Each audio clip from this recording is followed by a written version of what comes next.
Well, hi guys, welcome, and who dat? I'm Joe. Thanks for tuning in to Rosenfield 10, where I cover our beloved Bless You Boys in black and gold, the New Orleans Saints. If you're a Who Dat fan, subscribe to my channel. I love the Saints as much as you do. And in this video, I'm going to be talking about some predictions that I have. Now, these aren't necessarily all about the Saints, but I figure I would put out some bold predictions and see if they turn out correct in the end. Well, I don't know if these are as bold as some of you might think a bold prediction would be. This is Snickers, my baby girl. And Bellamy just ran from me, and I got Sambu by my legs. Okay, so bold predictions.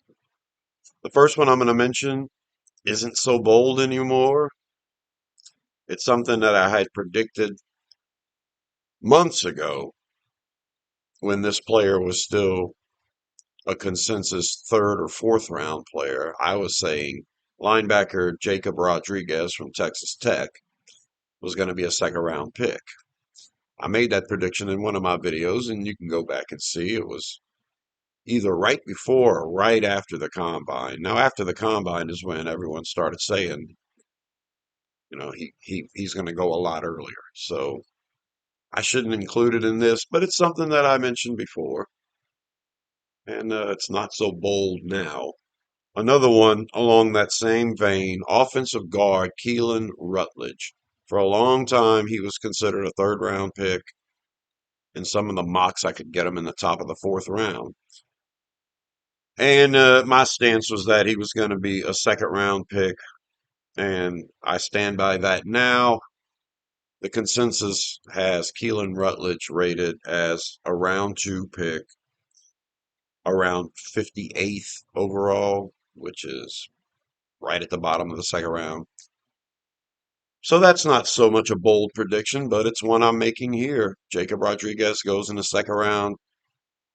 Offensive guard Keelan Rutledge goes in the second round. How about some even bolder predictions? How about quarterback Garrett Nussmeier? Right now, he's factored to go in the third round.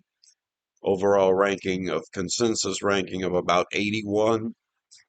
Third round projection. I project quarterback Garrett Nussmeier is going to get drafted in the second round. That's my prediction. It's here. We'll come back and gloat or laugh hysterically at it later. Another bold prediction of mine, tight end Sam Roush out of Stanford. Right now, he's a consensus round four projection, pick 106 overall. I'm predicting Sam Roush is going to get drafted in round two. I think the talent is too stimulating, and he's going to be among the first tight ends taken off the board. Probably Eli Stowers after Kenyon Sadiq, and then he'll be one of the next after that. I was really hoping we'd get a shot. My snicker girl, she's got the Saints colors on permanently. I love you, baby.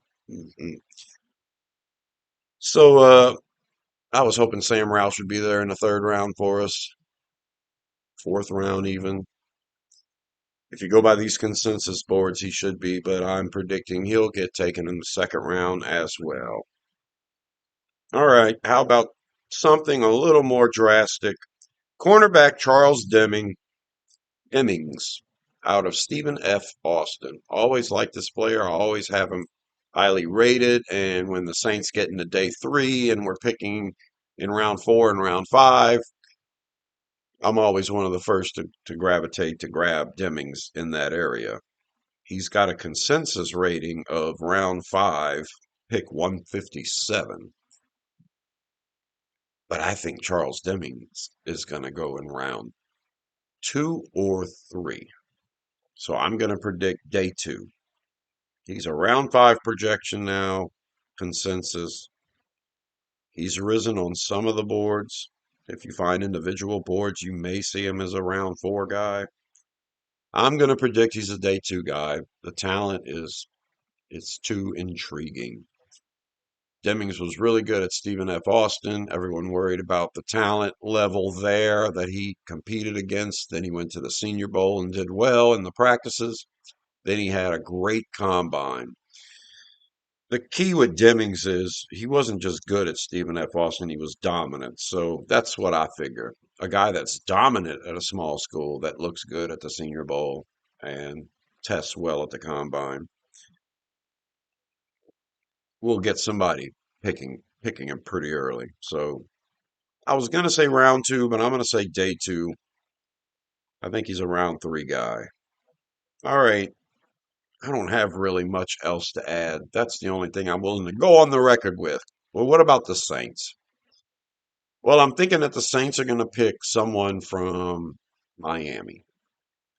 Now, that might seem like a bunt. You could go with Ohio State. You could go with Illinois. I think if I was playing a numbers game and I was really trying to be strategic, if I was making a bet on it, I would say Texas A&M because they have so many players in the draft this year. And another team you could mention is Texas, since our coaches coached there recently, and there's probably still a really strong connection there. So Illinois, Ohio State, Texas A&M, Texas, all of those could be considered bunts as well. But I'm going to pick Miami. I think we're going to draft a player from Miami at some point in this draft. So we've got that on record now. And the last thing I'll conclude this video with is I think there's going to be a run on offensive tackles in the first round, towards the end of the first round. A lot of mocks show a big run on wide receiver at the end of the second round. I mean, at first round. And I think it's going to be tackle. And when that happens, this is Bellamy. He's a beautiful boy. I think a run on tackles at the end of the first round is going to push a lot of those really good wide receivers down to us if we choose to take one in round two. Maybe somebody good enough to even move up to get. So I'm going to predict that there'll be 6 offensive tackles taken in round one, and there'll only be 5 wide receivers taken at the most. Maybe 4. I'm going to say 5. And yeah, if that happens, I think some good talent at wide receiver will get pushed to us in round two. Maybe the Saints will make a move, try to go up. I think Chris Bell will certainly be one of those guys pushed down to us in round two at wide receiver. We'll just see if offensive tackle gets taken in the top 7 or not, because I'm predicting a run on them at the end of the first round. It would benefit the Saints a lot if a couple go before we choose at pick 8. Well, there you go. There's some bold predictions of mine. Maybe just mild, not too spicy. But hey, the cojones are there. I put it down. So we'll see if I'm right or wrong, and could care less either way. But had an idea for a video, decided to do it. Gave Snickers a chance to show off. I love my Snickers girl. She's got some beautiful Saints colors.